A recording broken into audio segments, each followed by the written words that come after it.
할렐루야. 예, 우리 좌우에 계신 분과 한번 인사하겠습니다. 끝까지 승리하십시오. 끝까지 승리하세요. 예, 우리가 월요일 날 시작한 지가 한참 된 것 같은데, 엊그제 같은데 벌써 이제 내일이면 우리 자녀들과 또 마지막 고난 주간, 또 마지막 특별 새벽 기도회입니다. 여러분들의 그 마음의 소원이, 또 기도의 제목이 응답되고 어두운 인생길에 밝은 빛을, 또 생명을 발견할 수 있는 우리 모두가 될 수 있기를 소망합니다. 자, 제가 퀴즈 하나 내겠습니다. 맞춰 보시기 바랍니다. 이 사람은 누구일까요? 끝까지 듣고 저 누군지 압니다. 중간에 손 드시면 안 됩니다. 끝까지 한번 잘 들어보시고 맞춰 보시기 바랍니다. 저는 아내와 함께 장모님을 모시고 살았습니다. 저는 충동적이고 성급하며 또 경솔하고 무모했습니다. 또 저는 지나치게 열정적이고 반응이 매우 빠른 사람이었습니다. 의리의 사람이었지만 용기와 비겁, 강함과 나약함을 동시에 갖고 있었습니다. 호수 위를 걸어보았고 빠지기도 했습니다. 주님께서 발을 씻겨주시려 할 때 성급하게 거절했다가 주님께 꾸중을 듣기도 했습니다. 조용히 생각해야 할 때 말을 꺼내고 깨어 있어야 할 때 잠들었던 사람입니다. 저는 누구일까요? 네, 정답 잘 맞추셨습니다. 오늘 맞추신 분들에게는 이따 나가실 때 간식을 드리도록 하겠습니다. 네, 너무너무 잘하셨습니다. 자, 저는 이 베드로의 그 삶을 쭉 보면서 베드로가 너무 한국 사람 같다. 유대인이 아니라 한국 사람 아닌가. 베드로는 목소리가 컸습니다. 그러니까 목소리 크면 이기는 줄 알고 막 늘 누구보다 앞장서서 큰 소리 막 쳤습니다. 그래서 아마 베드로에게 우리식으로 무슨 호를 붙여준다면 장담 베드로. 그러니까 말은 이만기 같아서 막 얼마나 말을 잘하고 얼마나 굳세게 약속을 하는 사람인지, 정말 큰 소리 치는 사람 중에 이 베드로를 빼놓을 수가 없습니다. 한국 사람들 어떻습니까?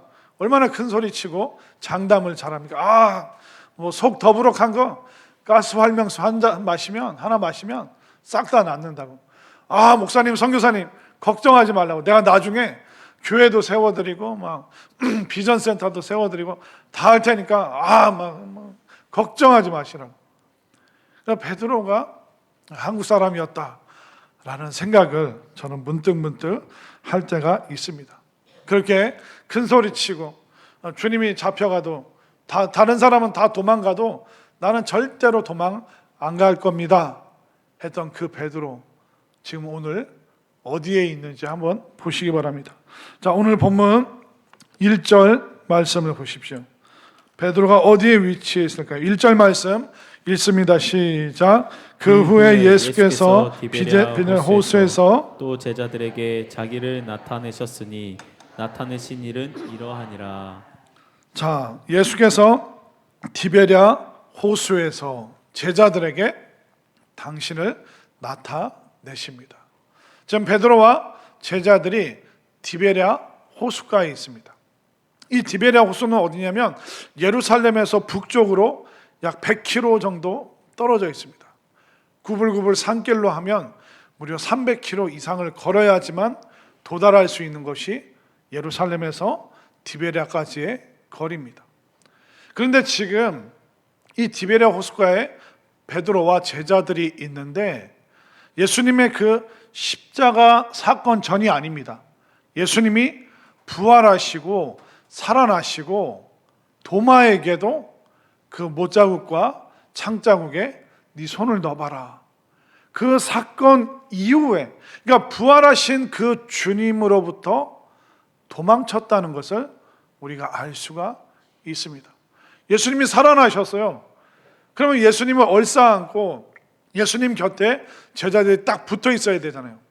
근데 그들이 부활하신 예수님의 그 예루살렘으로부터 수백 킬로 떨어져 있는 디베랴 호숫가에 있습니다.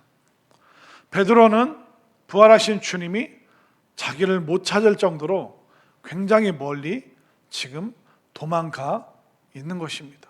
왜냐하면 너무 면목이 없습니다. 그렇게 장담했는데, 큰 소리 쳤는데 실패했잖아요. 절대로 주님 배신하지 않는다고 했는데 예수님을 저주하면서 맹세하기까지, 예수님 나 모른다, 나 저런 사람 모른다, 그러면서 예수님을 딱 끊어냈던, 예수님이 보이는 곳에서 들리는 곳에서 예수님을 강하게 거절했던 사람이 베드로 자신이었습니다. 그러니까 면목이 없으니까 큰 소리 쳤는데 그 모든 것이 다 하루아침에 무너졌기 때문에 부활하신 주님이라고 해도 너무 부끄러워서 예수님이 못 찾을 정도로 베드로는 지금 멀찍이 도망가 있는 것입니다. 베드로의 심정이 어땠을까요? 그래, 내까짓 게 뭐라고, 맨날 큰 소리만 치고 주워 담지도 못할 그런 말만 하고, 도대체 나는 왜 그럴까? 나는 예수님 따라다녔어도 도무지 변한 게 하나가 없다. 아유, 내가 무슨 부활하신 주님을 따라다니냐. 그래, 여기까지다. 이제 그만하자. 그런 마음으로 베드로는 물고기 잡으러 갔습니다. 과거로 돌아간 것이죠. 그런데 진짜 물고기 잡으러 디베랴 호숫가로 갔을까요? 그게 아닙니다. 뭐라도 하지 않으면 죽을 것 같으니까, 뭐라도 하지 않으면 이 마음을 가눌 길이 없기 때문에, 사실 어떻게 보면 그물을 들고 그물을 내리지도 못하고 그냥 멍하니 지금 자책하면서 베드로가 시간을 보내고 있는 것입니다. 그런데 이 면목 없는 제자들, 이 베드로뿐만 아니라 다른 사람들도 베드로 곁에 멍하니 같이 서 있습니다. 자, 오늘 본문 2절과 3절, 2절을 제가 3절을 여러분들이 읽겠습니다. 시몬 베드로와 디두모라 하는 도마와 갈릴리 가나 사람 나다나엘과 세베대의 아들들과 또 다른 제자 둘이 함께 있더니, 시몬 베드로가 나는 물고기 잡으러 가노라 하니 그들이 우리도 함께 가겠다 하고 나가서 배에 올랐으나 그날 밤에 아무것도 잡지 못하였더니. 베드로는 면목이 없으니까 디베랴로 호숫가로 도망쳤습니다. 그런데 할 일이 없으니까, 그 시간을 어떻게 보내야 될지 모르겠으니까 할 수 있는 일이 물고기 잡는 거였으니까 나는 물고기나 잡으러 갈게. 그 주변에 있었던 제자들도 면목이 없는 겁니다. 무태에 있으면, 동네에 있으면 사람들이 자꾸 물어보는 거예요. 니네 예수님 따라다닌다고 막 좋아가지고 배도 그물도 아버지도 다 버리고 쫓았던 사람 아니냐? 그 예수님이 다시 부활하셨다는데 예루살렘에 안 있고 니네 왜 여기까지 왔냐? 동네 사람들 계속 물어보니까 이 제자들도 견딜 수 없어서 사람들 피해서 지금 밤에 물고기 잡으러 지금 배를 타고 있는 그런 상황입니다. 베드로는 그냥 멍하니 그물 들고 있고, 제자들도 코가 빠져가지고 다 이렇게 있고, 어떻게 보면 진짜 물고기 잡으러 간 게 아니라 그냥 흘러가는 물결에 그 시간만, 마음만 떠내려 보내고 있는 것입니다. 십자가 앞에서 우리 다 도망쳤는데 부활하신 그 주님을 만나볼 그 체면이 안 서는 것입니다. 예수님은 이 헛구물질을 하고 있는 제자들을 찾아오셨습니다. 저는 제가 만약 예수님이었다면 저는 막 야단쳤을 거예요. 야 임마 베드로, 너 어떻게 그럴 수가 있냐? 어떻게 내 면전에서 나를 저주하고 나 모른다고 그럴 수가 있냐? 야 도마, 너 다 손도 넣어보고 나 확인해놓고 지금 왜 또 여기까지 도망와 있냐? 니네 도대체 뭐 하는 거냐? 니네 은혜를 지금 원수로 갚은 거 아니야? 만약 제가 예수님이었으면 그냥 막 퍼부었을 겁니다. 어떻게 사람이 그럴 수가 있냐고. 우리 참 좋을 때가 있었는데 어쩌다 이 지경이 됐냐고. 막 저는 서운함을 다 토로했을 거예요. 아마 여러분들도 마찬가지였을 겁니다. 그런데 예수님께서는 헛구물질의 밤을 보내고 있는 제자들을 찾아오셔서 뭐라고 말씀하시는지 아세요? 우리 다시 시작하자. 우리 다시 한번 힘을 내서 다시 시작하자. 오늘 본문 5절과 6절을 보십시오. 5절을 제가, 6절을 여러분들이 있습니다. 예수께서 이르시되 얘들아 너에게 고기가 있느냐? 대답하되 없나이다. 이르시되 그물을 배 오른편에 던지라 그리하면 잡으리라 하시니 이에 던졌더니 물고기가 많아 그물을 들 수 없더라. 아멘인가요? 자, 예수님께서 제자들, 특별히 베드로, 그 헛구물질을 하고 있는 베드로를 찾아오셔서 물어보십니다. 물고기 잡았니? 없습니다. 그러면 그물을 오른편으로 던져라. 그런데 이 장면이요, 누가복음 5장에 보면 예수님께서 시몬 베드로를 처음 만났던 그 사건이 그대로 재현되고 있는 것을 볼 수가 있습니다. 누가복음 5장 4절부터 6절 우리 화면으로 한번 보겠습니다. 제가 한 절, 여러분들이 한 절 교독하겠습니다. 말씀을 마치시고 시몬에게 이르시되 깊은 데로 가서 그물을 내려 고기를 잡으라. 시몬이 대답하여 이르되 선생님 우리들이 밤이 새도록 수고하였으되 잡은 것이 없지만은 말씀에 의지하여 내가 그물을 내리리다 하고 함께 읽겠습니다. 그렇게 하니 고기를 잡은 것이 힘이 많아 그물이 찢어지는지라. 자, 누가복음 5장 4절로 가볼까요? 말씀을 마치시고 시몬에게 이르시되 깊은 데로 가서 그물을 내려 고기를 잡으라.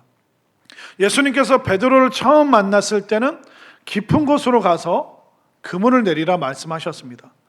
그러나 자책하고 면목 없고 부활하신 주님으로부터 도망친 베드로 찾아오셔서는 깊은 곳이 아니라 다르게 말씀하십니다. 방향을 바꾸라고 말씀하십니다. 자, 6절 말씀을 다시 한번 보세요.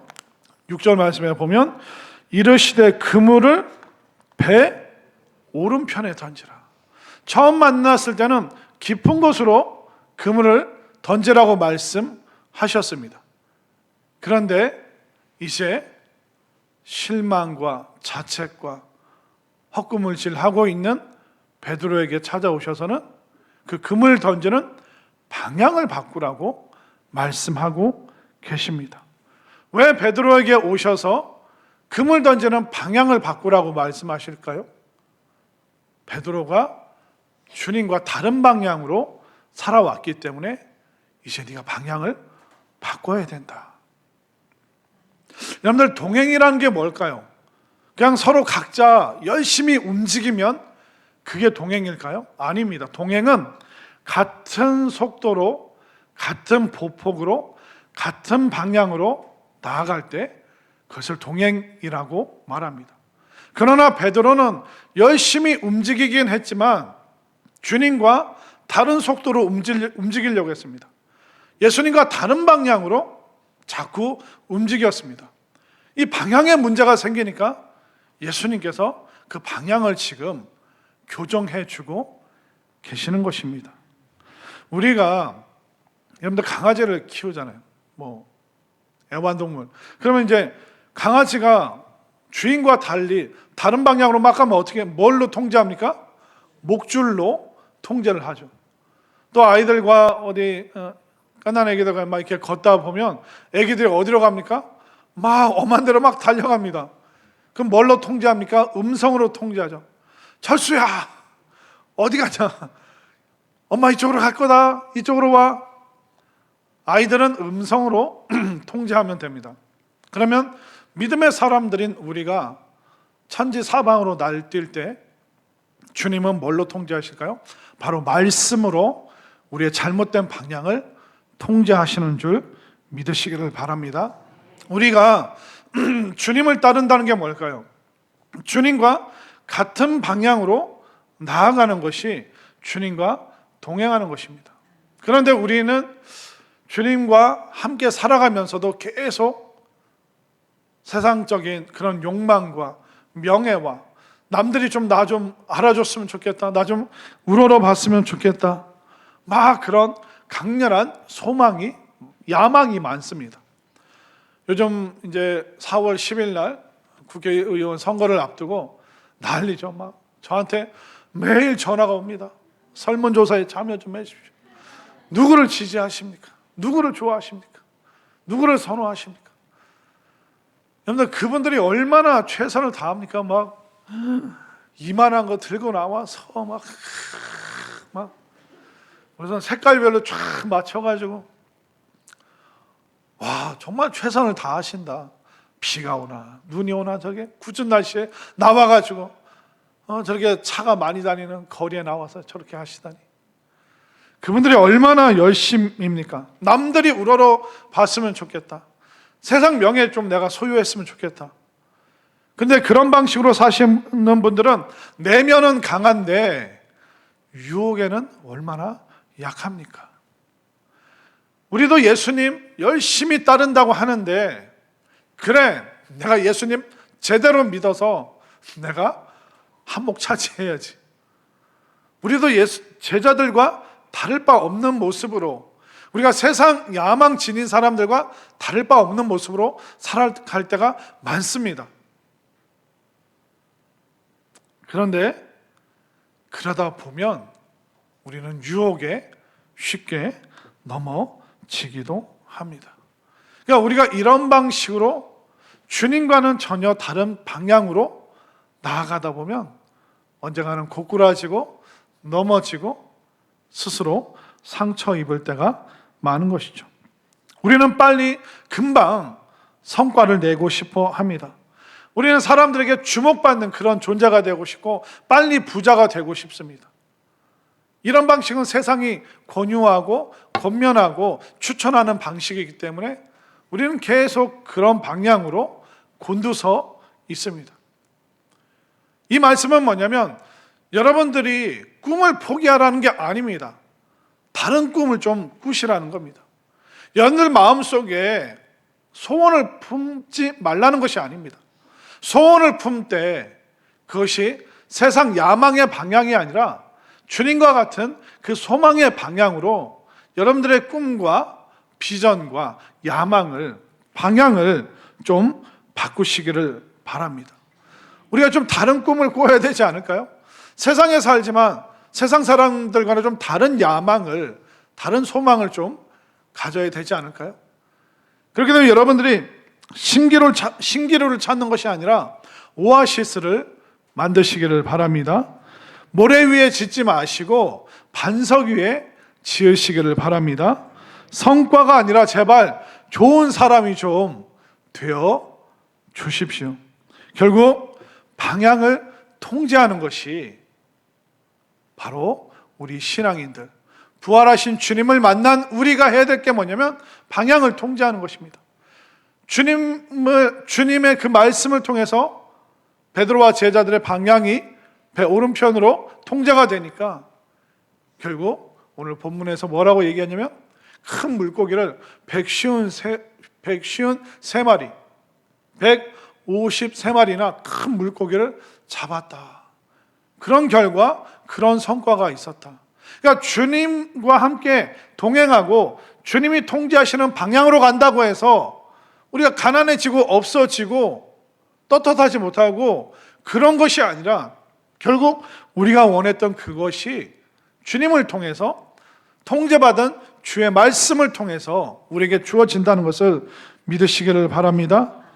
우리들 중에 혹시 하루 종일 수고하는데도 마음이 허전하고 애쓰는데 노력하는데도 헛구물질하고 있는 것 같고 애들 뒷바라지 열심히 하는데도 애들이 뚜렷한 성과를 내지 못해서 힘들어하시는 분들 계십니까? 여러분들의 마음의 방향을 조금만 바꿔 보시기를 바랍니다. 우리는 자꾸 다른 방향으로 가기 때문에 주님의 통제를 받아야 되는 것입니다. 우리는 헛구물질하고 있기 때문에 우리보다 인생을 더 잘하시는 그 주님의 통제를 받아야 됩니다. 주님께서 믿는 사람들을 뭘로 통제하십니까? 말씀으로. 강아지는 목줄로, 아이들은 음성으로, 우리 믿음의 사람들은 주의 말씀으로 통제받아야 되는 줄 믿으시기를 바랍니다. 결국 말씀으로 통제받잖아요. 그러면 그것이 우리를 억압하고 힘들게 하는 것이 아닙니다. 말씀으로 통제받을 때 우리는 더 놀라운 축복의 자리로 나아간다는 것을 깨달으시길 바랍니다. 그렇기 때문에 지금 아무것도 없고 나는 빈손이고 그물은 텅텅 비어있고, 그때 여러분들이 말씀의 통제를 받기로, 주님이 원하시는 그 방향으로 나아가리라 결단할 때, 이제 여러분들은 축복의 방향으로 나아갈 수 있고, 여러분들은 축복의 사람이 되고, 우리는 복되고 풍성하고 차고 넘치는 인생이 되는 줄 믿으시길 바랍니다. 그렇기 때문에 빈 그물입니까?